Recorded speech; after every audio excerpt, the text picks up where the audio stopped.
చేసి ఎలక్షన్లు అవ్వగానే అప్పటికేంటంటే ఎలక్షన్ మూడ్ వచ్చింది. ఇంకా 2 ఏళ్ళలో ఎలక్షన్ ఏడాదిన్నర ఉంది. అప్పుడే వేస్తామని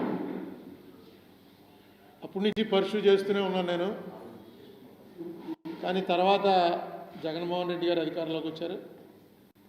ఆయన కూడా ముందు మరి ఆయన తెలిసి జరిగిందో తెలియక జరిగిందో నాకు తెలియదు, కానీ అసలు ఇది వేస్ట్ తీసేయండి అని చెప్పి గవర్నమెంట్ ఆఫ్ ఆంధ్రప్రదేశ్ తరఫున సింఘ్వి గారు వచ్చి మాట్లాడడం కూడా జరిగింది కోర్టులో. తర్వాత ఒక నెలల లోపల వారు లేదు ఇది ఎలా జరిగిందో మేము ఎఫిడవిట్ వేస్తున్నామని సపోర్ట్ చేస్తూ ఎఫిడవిట్ వేయటం జరిగింది. ఇప్పుడు నేను చంద్రబాబు నాయుడు గారికి, పవన్ కళ్యాణ్ గారికి ఇద్దరికి కూడా విజ్ఞప్తి చేసేది ఏంటంటే, ఇంక నాకు ఓపిక లేదు, ఈ ఏడు తేలిపోవాలి. చాలామంది అప్పట్లో దాదాపు 100 పిటిషన్లు దాటి పడ్డాయి. కానీ దాని పిటిషన్ని ఇప్పటిదాకా నిలబెట్టుకుంటూ రావడం కూడా మన అల్లంకి రమేష్ ఉన్నాడు కాబట్టి దాన్ని ఇప్పటివరకు ఇంటాక్ట్గా ఉంచాడు. మొన్ననే అర్జెంట్ హీరింగ్ అప్లికేషన్ కూడా వేయటం జరిగింది. దాన్ని మనం కావాలంటే హోలీ వెకేషన్ ఉంటుంది, అది అవగానే బెంచ్ మీదకి తెప్పించుకోవచ్చు. అప్పటికి కానీ చంద్రబాబు నాయుడు గారు తరఫున ఏదైతే జగన్మోహన్ రెడ్డి టైంలో వేసిన ఎఫిడవిట్ ఉందో దానికి ఏమైనా కావాల్స్తే చిన్న మార్పులు చేయొచ్చు. ఒక పెద్ద అడ్వకేట్ని అయితే గవర్నమెంట్ తరఫున ఏంటంటే కాస్త టాప్ 10లో అడ్వకేట్ని హైర్ చేస్తారు. నేను నా ఎఫర్ట్ చేయలేను కాబట్టి నేనే వాయిదాకి వెళ్తున్నాను. పార్టీ ఇన్ పర్సన్ పెద్దవాళ్ళు వాల్యూ చేయరు. ఎందుకంటే నేను ఇక్కడ తెలుగు మాట్లాడేవాళ్ళు అయితే ఎవరో బంటరోతో ఎవరో చెప్తాడు ఇతను ఎంపీ అండి, అరుణ్ కుమార్ అండి అని చెప్తే వాళ్ళు గుర్తించవచ్చు. సుప్రీంకోర్టులో నన్ను గుర్తించడానికి ఏం అవకాశం లేదు.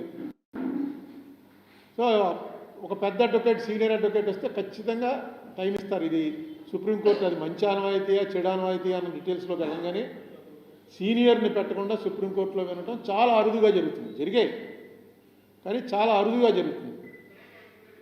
ఒక సీనియర్ని కనుక, ఎందుకంటే జనరల్గా ఏమనిపిస్తుందంటే గవర్నమెంట్లు 2 బాగానే ఉన్నాయి, 12 ఏళ్ళు అయిపోయింది, ఈడెవడో వచ్చి దీని మీద ఈ పిటిషన్ మీద ఇలాగ కొట్టేయలేక, ఎందుకంటే భయంకరమైనటువంటి వైలేషన్స్ ఉన్నాయి, అందుకని డిస్మిస్ అని అనలేక సరే చూద్దాం, నెక్స్ట్ వాయిదా చూద్దాంలే అనేవాడు.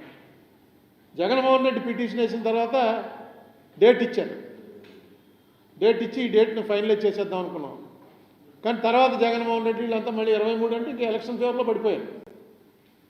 దాని గురించి ఏం పెద్ద వాళ్ళు పట్టించుకోలేదు.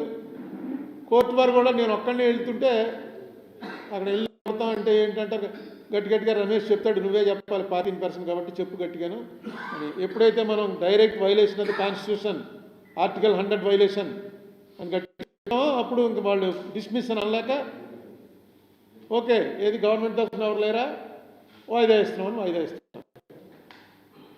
నేను రిక్వెస్ట్ చేసేది ఏంటంటే ఇద్దరు కూడా, చంద్రబాబు నాయుడు గారు, పవన్ కళ్యాణ్ గారు ఇద్దరు కూడా నాతో పర్సనల్గా ఏదైతే చెప్పారో అది నిలబెట్టుకోండి.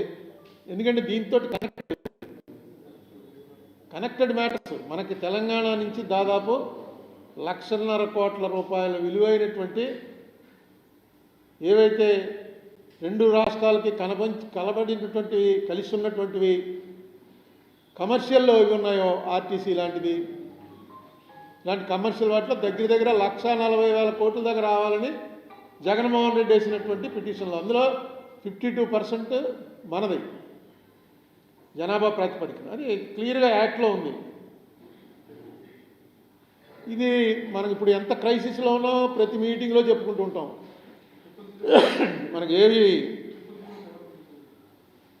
ఏపీ రీఆర్గనైజేషన్ యాక్ట్లో చెప్పినవి ఇవ్వలేదు, పార్లమెంట్లో ప్రామిస్ చేసినవి ఇవ్వలేదు, బీజేపీ వారు మేము ఎక్స్టెండ్ చేస్తామని చెప్పినవి ఇవ్వలేదు. రాష్ట్రం విడిపోయాక ఇప్పటి వరకు బీజేపీ అక్కడ కేంద్రంలో పరిపాలన చేస్తుంది. 2 సార్లు చంద్రబాబు నాయుడు గారు బీజేపీతో కలిసే ఉన్నారు, పవన్ కళ్యాణ్ గారు కూడా బీజేపీతో కలిసే ఉన్నారు. మధ్యలో 5 ఏళ్ళు గ్యాప్ వచ్చినా అధికారంలో ఉన్నప్పుడల్లా వీళ్ళంతా కలిసే ఉన్నారు. సో వీళ్ళకి నేను చేసే రిక్వెస్ట్, దయచేసి పుష్కరం అయిన తర్వాత దాని మీద ఒకసారి దృష్టి సారించండి. నేను పవన్ కళ్యాణ్ గారికి, చంద్రబాబు నాయుడు గారికి మళ్ళీ ఇద్దరికి లెటర్స్ రాశాను, అది మీకు తెలుసు. పవన్ కళ్యాణ్ గారిని వెళ్ళి కలుద్దామనే ఉద్దేశంతో దుర్గేష్ గారితో చెప్పాను. ఈ విషయం ఏమన్నా ఆయన చేద్దామంటే మొత్తం వచ్చి పర్సనల్గా ఎక్స్ప్లెయిన్ చేస్తానని చెప్పు, ఆయన టైం తీసుకొని. దాని మీద పెద్ద ఆసక్తి చూపించలేదు. సరే, నాతోటి కలవాలని కాదు, కానీ అక్కడ ఎవరినైనా ఆల్రెడీ గవర్నమెంట్ ఆఫ్ ఆంధ్రప్రదేశ్ చేసిన ఎఫిడేవిట్ ఉంది, దాన్ని సపోర్ట్ చేయట్లేదని చెప్పండి. లేకపోతే అది జగన్ వేశాడు కాబట్టి మేము సపోర్ట్ చేయమని చెప్పండి.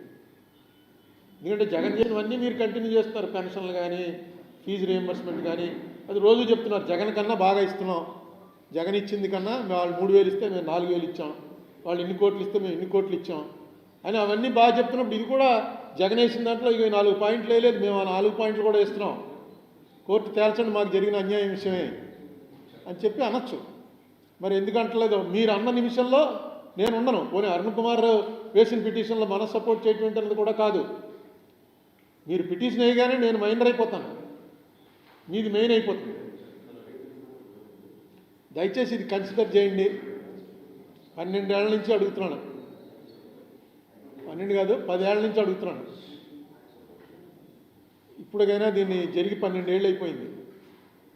ఎప్పటికైనా దీని మీద టీడీపీ వారు, ఎందుకంటే బీజేపీకి ఏమీ ఎంబ్రాస్మెంట్ కాదు, ఆయన మోడీ గారు ఫీల్ అవుతాడో అమిత్ షా గారు ఫీల్ అవుతాడో అనుకోకలా, వాళ్ళు పార్లమెంట్లో ఆన్ రికార్డ్ ఏం చెప్పారో అవి కూడా నేను కోర్టులో ఫైల్ చేశాను. వాళ్ళే చెప్పారు ఆంధ్రాకి జరిగినంత అన్యాయం ఇప్పటివరకు పార్లమెంటరీ చరిత్రలో ఈ దేశంలో ఎప్పుడూ జరగలేదు అని మోడీ గారు అమిత్ షా ఇద్దరు చెప్పారు. ఎంపీలు బయట పట్టి కట్టేసి పట్ట తీసుకెళ్ళి బయట పారేసి బిల్లు పాస్ చేసామన్నారు, అదే పద్ధతి అని వాళ్ళు అడిగారు కాంగ్రెస్ని.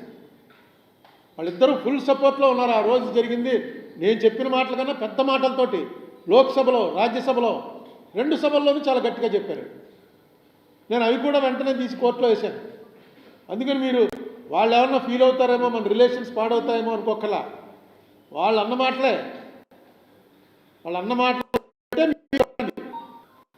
కానీ దీనివల్ల ఏంటంటే అపరిష్కృతంగా ఉన్నటువంటి అనేక సమస్యలు ఇప్పుడు మనం ఏమి ఆంధ్ర తెలంగాణ కలిపేయండి అన్నది కూడా మనం ఇన్సిస్ట్ చేయట్లే. కనీసం అందులో ఏపీ రిజర్వేషన్ యాక్ట్లో ఏవైతే పెట్టారో అది ఫుల్ఫిల్ చేయవలసిన బాధ్యత కేంద్ర ప్రభుత్వం మీద ఉంది. పార్లమెంట్లో క్వశ్చన్కి ఆన్సరే చెప్పేశాడు, మాకేం లేదండి మధ్యవర్తిత్వం, మేము మిమ్మల్ని అడగగలం తప్ప ఇది చెయ్యాలి అని మేము అనలేమని. అంటే ఈ యాక్ట్ ఇంప్లిమెంట్ చేసే పవరు కేంద్రానికి ఉందా, రాష్ట్రాలకు ఉందా? పార్లమెంట్లో చేసిన యాక్ట్. ఇటీవల ఏదో డీలిమిటేషన్ మీద సబ్జెక్ట్ వస్తే ఆ సబ్జెక్ట్లో కూడా కేంద్ర ప్రభుత్వం, మన సుప్రీంకోర్టు వారు క్లియర్గా చెప్పారు. ఏమనంటే నిజమే, ఇన్నేళ్ళు అయిపోయింది, వాళ్ళ కోరికలు ఏం తీరట్లేదు, వీళ్ళు కోర్టుకు రావడం సమంజసమే, కానీ కాశ్మీర్తో దీన్ని పోల్చడం కరెక్ట్ కాదు. కాశ్మీర్లో డీలిమిటేషన్ ఎలా చేస్తున్నారండి? ఆంధ్ర తెలంగాణలో ఎందుకు చేయట్లేదు? ఆంధ్ర తెలంగాణలో చేయాలని డైరెక్ట్గా యాక్ట్లోనే పెట్టారు సెక్షన్ 26లో. మాకు చేయకుండా కాశ్మీర్కి ఒక్కదానికి ఎలా చేస్తున్నారని అడిగినప్పుడు కేంద్రం వారి సింపతి డైరెక్ట్గా అన్నారు, మీ సెంటిమెంట్ మాకు అర్థమైంది, మీ సెంటిమెంట్ అని తప్పు అని కూడా మేము అనలేము, కానీ కాశ్మీర్ వేరు, ఆంధ్ర వేరు, తెలంగాణ వేరు. ఎందుకంటే కాశ్మీర్ వాళ్ళు కోర్టుకి వెళ్ళి బోల్డ్ ఫైట్ చేశారు, మన వాళ్ళు ఎవడు వెళ్ళాడు? నేను ఎక్కడ సరిపోతాను? దయచేసి ఒక్కసారి కోర్టులో పెద్ద ప్లేడను ఎవరన్నా కన్సల్ట్ చేసుకుంటుండే ఈ రాష్ట్రానికి మహోపకారం చేసిన వాళ్ళు అవుతారు.